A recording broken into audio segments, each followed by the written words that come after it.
kalong sya ka ika ba so si ben I ya ka jing herdor hakir komle te ka hi ka bangadon bonong kalong ba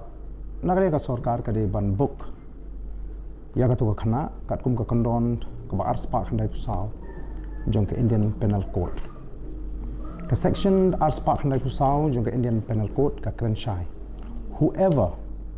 to the annoyance of other does an obscene act in public shall be punished. Leni kabapuli sing a song or recite a ballad of obscene shall be punished. Kat kum ka kandon ai. Te ngimla ban len bakatu karukom le jung katu ka khana samla tu si. Kalong ka jingle khlem akor ka ba palat put.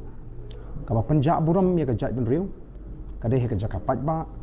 te mdon takoi pat kalinti nrei don kam ban book ya ka to ka khana kat kum ka section khnang ba kanum ai ka khubor ka ba sniu sha ki wi pat ki ba pe ya ka jala ka jing namar kani kam kut tang hang ni mo kani kala sapriang ling ba ki rinsan social media bat kan kta ya ka buram ka ijat bat kam dehiru ka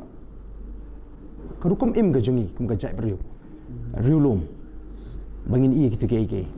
hoi pila ban lek men pila ban shat pila ban yarwai pila ban ekmen henry om de ke be penjak buram ya ka jai ben riu but kini kita masa ki baga sarkar ka pelong kat kum ka jing pen pau kalong ban kintiu ya ke kam jung okai perthai lesi ban pen iru ya ka sap ka phong ka ba ki briu jing na ka ni ka jala ki don mo ban promote ya ka tourism but ya kibriu kinong shong jong ni ka shong te ka tu ka wi ka jingja ka man ra ya ka jingja brom ya ka jaibriu but kum juru ka ai ka khubor ka ba bu ya ka jaibriu ji